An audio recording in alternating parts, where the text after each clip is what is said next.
Smile अक्षर, क्या बात है, क्या बढ़िया तरीके से मैच खेला। ये स्माइल सब कुछ बता गई अक्षर। अब आप बताओ शुरू से लेके एंड तक कैसे रहा। नहीं, ऑब्वियसली बहुत ऊपर नीचे रहा थोड़ा पावर प्ले।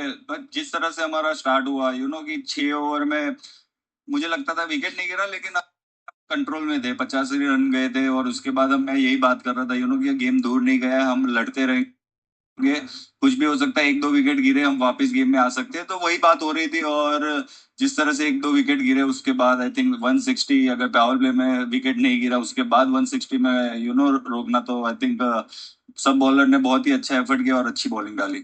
वो एक बॉलर का नाम अक्षर पटेल भी है जिन्होंने 4 ओवर लगातार डाले और आज बोला मैं कप्तान हूं, मैं सेकंड ओवर से ही शुरू करूंगा, पहले मैं ही डाल लेता हूं। और 4 इकट्ठे। अभी तक तो ये देखने को नहीं मिला, लेकिन इतनी बढ़िया बॉलिंग। अभी तक ये अच्छा बॉलर क्यों छुपा के रखा था?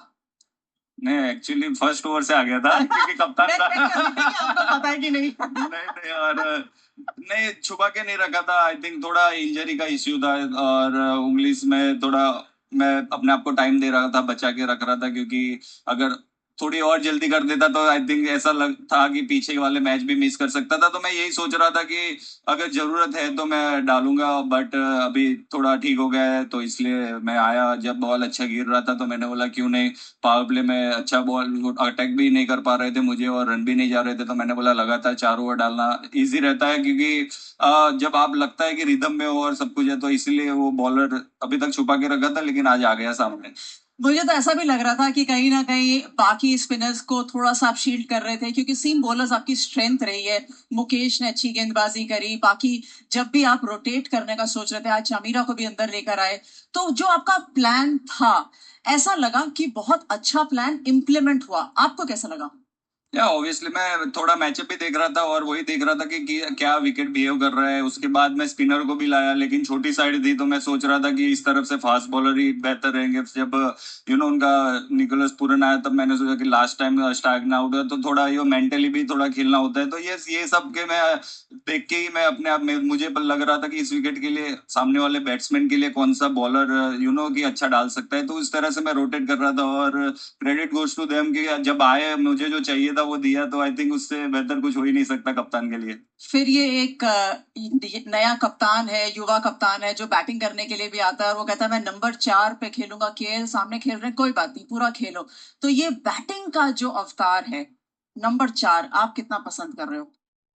अभी तो जब अच्छा होता है तो अच्छा ही लगता है, कि बट या ऐसा नहीं है कि मैं जब आता हूँ सिचुएशन के हिसाब से बैटिंग करता हूँ। मुझे लगता है कि मैं जो मेरी स्ट्रेंथ है, अगर मेरा बॉलर आएगा तो अगर पहली बॉल होगी तो भी मैं मारूंगा। और यही होना चाहिए कि आप डबल माइंड जब रहते हो तो आपको ऐसा होता है कि यार कभी लगता नहीं है। बट मैं क्लियर, अपने थॉट में क्लियर हूँ। मैं जब आता हूँ मुझे पता है कि मैं अगर 4, 5 या 6 कभी भी मैं अपने आप को प्रमोट करता हूँ, तो मैं सामने वाले बॉलर सोच के प्रमोट करता हूँ कि उनके कितने ओवर बाकी है और क्या कर सकते हैं। तो इस हिसाब से मैं अपने आप को प्रमोट करता हूँ। और या मैं जब भी सोचता हूँ, मैं लाइन में आके अपने बॉलर को टारगेट करता हूँ। अभी तक सक्सेस सक्सेस मिल रहा है, सो आई थिंक होप सो ये ऐसा ही कंटिन्यू रहे। आई एम श्योर रहेगा, पर अगर आपसे पूछें, क्योंकि ऑफ कोर्स आप अच्छे तरीके से मैचेस चल रहे हैं, खेल भी रहे हैं, हर प्लेयर अपना रोल अदा कर रहा है, कोई ऐसे एरियाज जो आपको फिर भी लगता है और ज्यादा बेटर हो सकते हैं? या ऑब्वियसली फील्डिंग में बेहतर हो सकता है। जिस तरह की हमारी फील्डिंग चल रही है पहली मैच से, आई थिंक तो वो मुझे पता है कि वो एरिया इंप्रूव कर सकते हैं हम। और या वही होता है, बैटिंग बॉलिंग में आपका दिन खराब हो सकता है, लेकिन लगातार 9 मैच से यही चल रहा है, 8 मैच से, कि आपकी फील्डिंग में हर एक मैच में कुछ ना कुछ कैच छूट रहे हैं। और ये जब क्रुशियल मैचेस होते हैं या जब टाइम होता है क्रुशियल टाइम, उस टाइम पे अगर ऐसा होता है तो जो फ्रस्ट्रेशन आती है, बॉलर को भी थोड़ी फ्रस्ट्रेशन आती है। तो यस, ये बात तो चल रही है और आज भी मुझे लग रहा है कि थोड़ी बात होगी कि फील्डिंग के बारे में हम क्या और इम्प्रूव कर सकते हैं। बट ओवरऑल मैं लगता है इतना फील्डिंग और वो सब के बाद भी अगर हमने 160 में रोक लिया तो काफी पॉजिटिव है। बट यस, फील्डिंग के बारे में हम इम्प्रूव कर सकते हैं। कोई बात नहीं, अच्छे मौके आगे भी आएंगे, बट आज के लिए ऑल द वेरी, आज के लिए मुबारक हो और आगे के लिए all the best. Thank you so much.